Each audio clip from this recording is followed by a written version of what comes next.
مداخلة مهمة جدا جدا جدا. آه،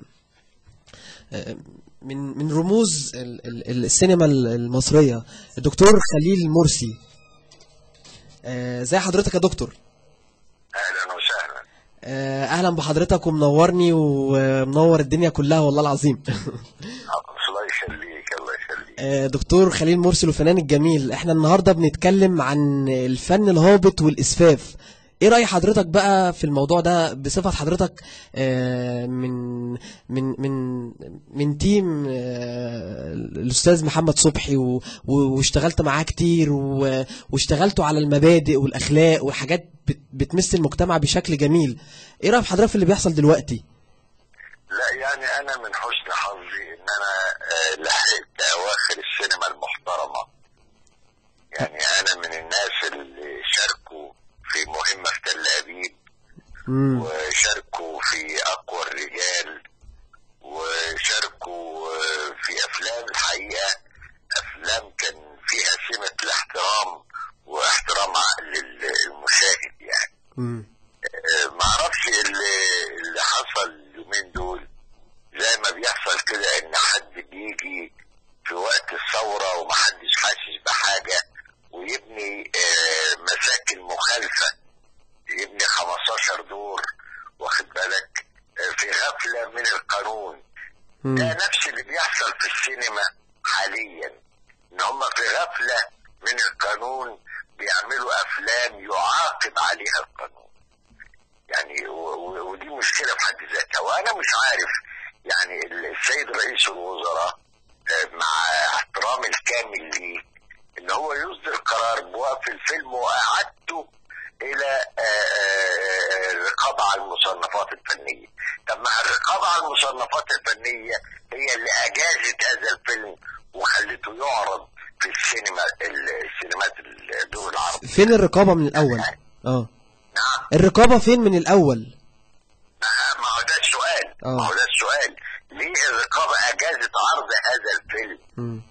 ليه اجازت عرضه؟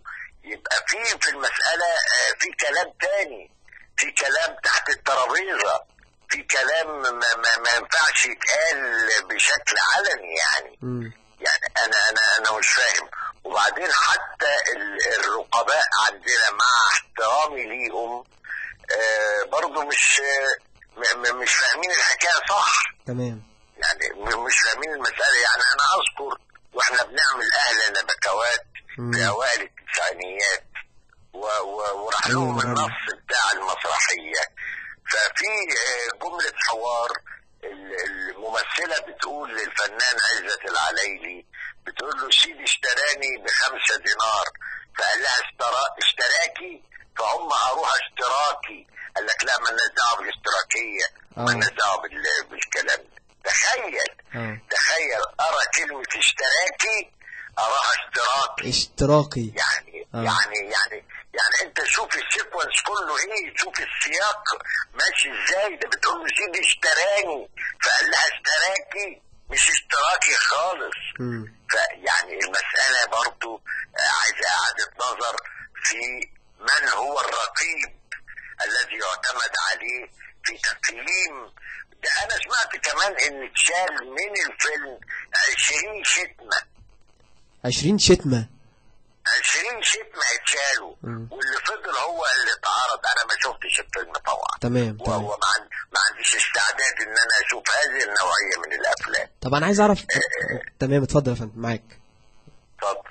انا عايز اعرف رأي حضرتك في اللي بيحصل دلوقتي، وهل المسؤول المنتجين ولا المجتمع ولا الثقافة اللي اتغيرت؟ طيب فين بقى يعني ايام يوميات ونيس ولن اعيش في جلباب ابي والفن المحترم اللي كان بيتقدم؟ فين الكلام ده؟ هو المشكلة ان هم مش لاقيين جهة انتاجية محترمة تقدم افلام سينمائية زي ما كان كده رمسيس نجيب بيقدم روائعه زمان. هم مش لاقيين سينما محترمة. ما حدش بيعمل سينما. تمام، صح. ما حدش بيعمل سينما، فبيكون نتيجة ان هو اللي بيعمل ويقول لك والله الجمهور عايز كده. لا، الجمهور عايز كده عشان ما فيش قدامه الا كده. صح، ما فيش. انما الجمهور لو في قدامه شيء تاني مختلف ومحترم واكثر احتراما اكيد هيروح له ومش هيتفرج على الافلام دي. تمام. طيب يا فندم، دور حضرتك ايه كرمز من رموز السينما، ويعني حضرتك بتقابل الموضوع ده ازاي، ودورك بتقف قدامه ازاي؟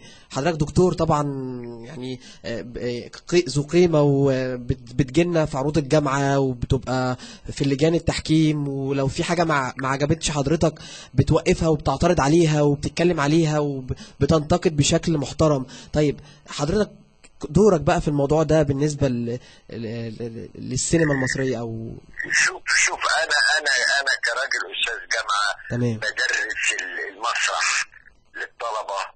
أنا قبل ما بدرس لهم المسرح بدرس لهم الأخلاق، لأن فن بلا أخلاق ما ينفعش، إنما أخلاق بلا فن أهلا بيها.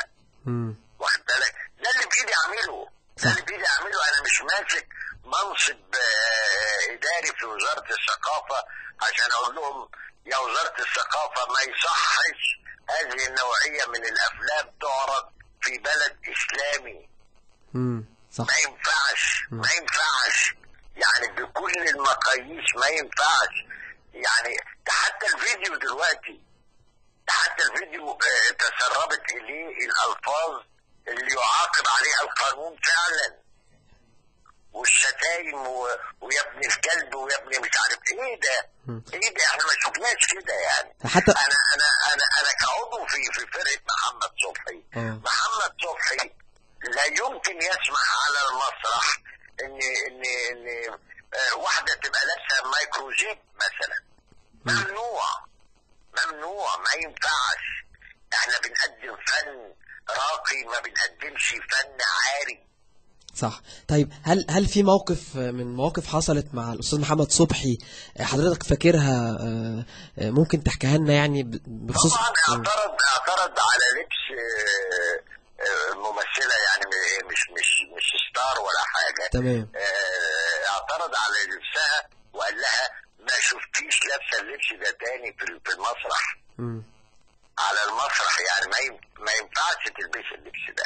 وكان محمد صبحي حريص جدا على ان المتفرج عنده يجيب ابنه وبنته الصغيرين ويتفرجوا على المسرحيه بلا حرج.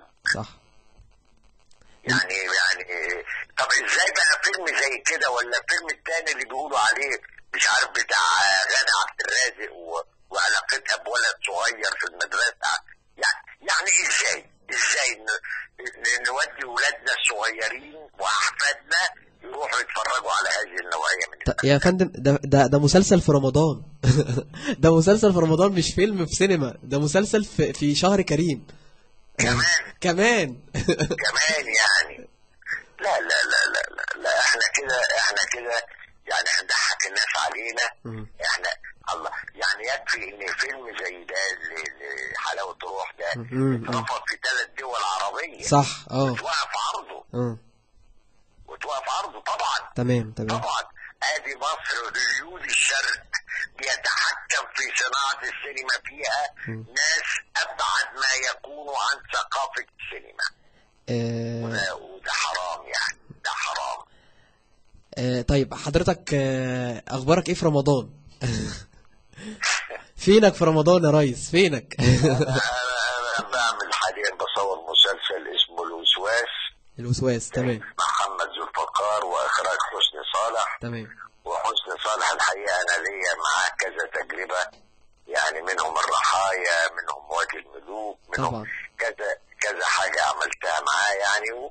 والحقيقه ان احنا متفاهمين في الشغل مع بعض وان شاء الله يطلع مسلسل كويس يعني. بالنسبه للافلام بقى مفيش اي حاجه في السينما كده قريب ولا؟ افلام اشتغل افلام في ايه؟ صح. مع مين؟ يعني انا اخر فيلم عملته في السينما المصريه فيلم محترم اسمه اوقات فراغ. طبعا. ده فيلم محترم طبعا، يعني بيناقش قضيه اجتماعيه مهمه جدا وما فيهوش التزيد، ما فيهوش الكلام الفاضي اللي بنشوفه دلوقتي في السينما المصريه طبعا للاسف. طب ايه رايك بقى فيا يا ريس بعد ما شفتني على خشبه المسرح كده بمثل؟ ايه رايك وانا مذيع كده؟ لا هايل طبعا، هايل طبعا يا هايل. ربنا يخليك يا ريس، انا مبسوط جدا، ويعني حضرتك دفعه كبيره وشرف ليا اللي حضرتك معايا دلوقتي على الهوا وبتناقشني في موضوع مهم زي ده، وانا يعني انا يعني شرف ليا كبير والله العظيم. اشكرك لدعوتي للكلام معاكم، وده شرف ليا قبل اي حاجه يعني. ربنا يخليك يا فندم. هتنورنا في اسماعيليه امتى ان شاء الله؟ هتنورنا في اسماعيليه امتى؟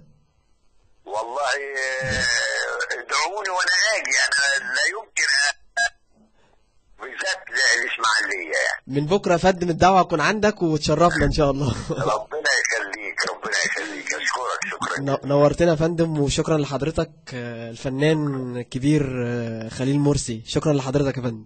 شكرا لحضرتك، شكرا. مع الف سلامه، مع السلامه.